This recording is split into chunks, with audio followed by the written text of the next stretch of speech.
Okay, right here is that plug goes right here, and we're going to take one of these timing picks to put the pump on top dead center.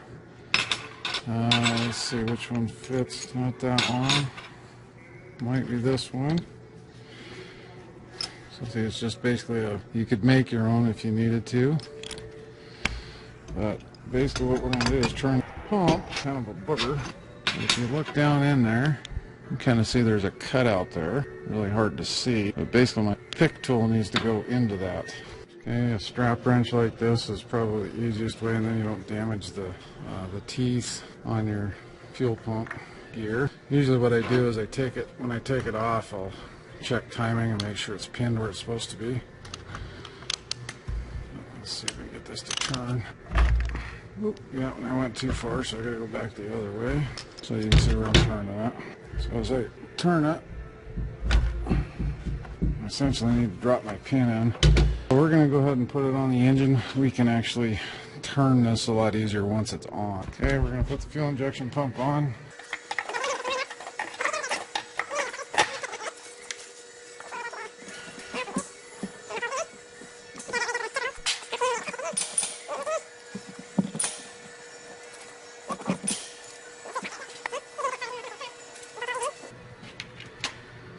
There's a nut back here we got to get. Two nut. Okay, so there's some special 3/8 12-pointed head bolts that go right here, and there's two down below.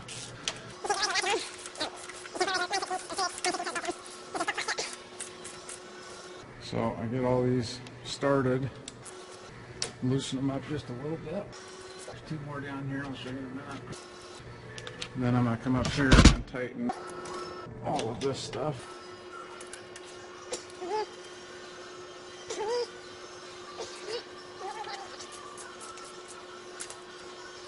Need to get my strap out of there.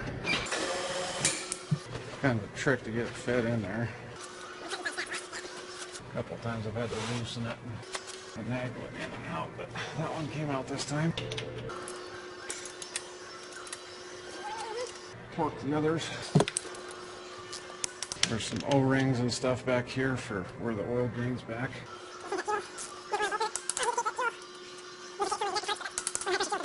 You can see right here and here are two 12-pointed headed bolts. This is your transfer pump. That sends fuel, so it pulls fuel in here from the tank. This will send it out to a fuel filter, and then from the fuel filter it'll go back into the pump. The section right here is the fuel injection pump itself, and this part back here is the governor. There's a shut-off solenoid.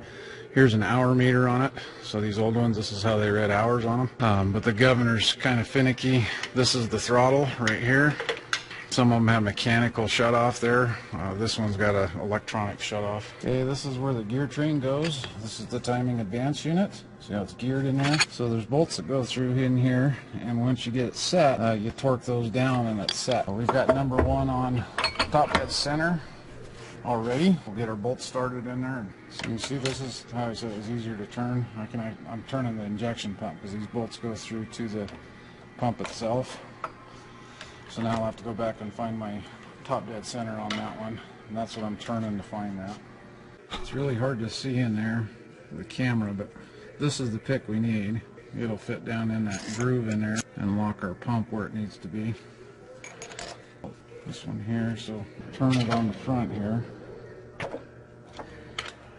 You see the pin drop down. I can't turn it, you can kind of see it moving there. So our pump is pinned at top dead center number one. Here we have where we locked our timing pin in with our turning tool here. So the engine's locked at top dead center. So basically what we'll do is we'll torque those bolts down now up on the front, and it's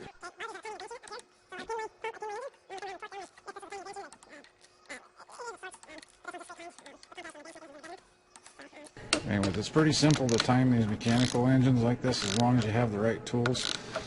That pin I showed you, I've taken a bolt and ground it down before and used that just as long as, and you can also, you can see down in that groove of how well it's lined up. Like I say, you just got to use your head a little bit. Buttoned up. We are done timing the engine. The only other thing I'd want to check would be to make sure I have some backlash. And oh, I have to get my pin out first. But there, you can hear the gears clunking. So I have backlash, so we're in good shape. So now I pull my timing pins and the engine's ready to go. It's a cover that goes here, we'll put on in a second.